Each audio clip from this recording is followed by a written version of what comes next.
রায়নার মতে বেঙ্গালুরু ট্রফি জিততে পারেনি পার্টি করার কারণে।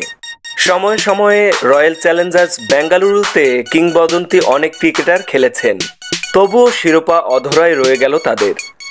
এর নেপথ্যে কি? চেন্নাই সুপার কিংসের সাবেক ক্রিকেটার সুরেশ রায়নার মতে পার্টি করার কারণেই ট্রফি জিততে পারেনি কোহলির দল। 2008 সালে প্রতিষ্ঠিত হয়েছিল বেঙ্গালুরু। এখন পর্যন্ত প্রত্যেকটি আসরে অংশগ্রহণ করে আসছে তারা। এই দলে জার্সি গায়ে চাপিয়েছেন Chris Gayle, AB de Villiers, Brendon McCullum, Dale Steyn, Mitchell Starc, Shane Watson, Rahul Dravid, Jack ক্যালিসদের মতো ক্রিকেটাররা।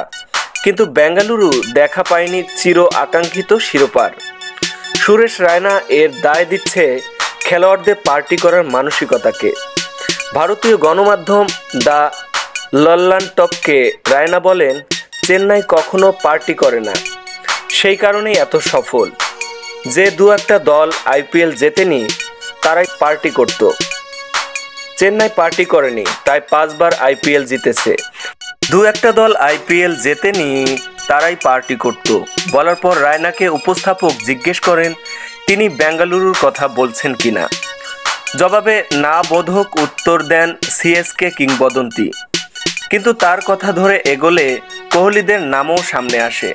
কেননা বেঙ্গালুরু সহ এখন পর্যন্ত আইপিএল জেতেনি কেবল দিল্লি ক্যাপিটালস ও পাঞ্জাব কিংস। লখনৌর আবির্ভাব তো কয়েক বছর আগে। রায়না যোগ করেন, সারা রাত যদি কেউ পার্টি করে তাহলে পরের দিন খেলবে কি করে?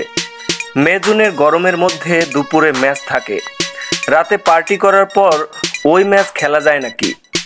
আমাদের গোটা দল পার্টি না করার বিষয়ে বদ্ধপরিকর ছিল। মনে রাখতে হবে যে আমরা সেই সময় ভারতের হয়ে খেলছি। ভালো না খেললে ভারতীয় দলে সুযোগ পাবো কি করে? এখন আমি নিশ্চিন্ত, অবসর নিয়েছি, এখন পার্টি করতেই পারি।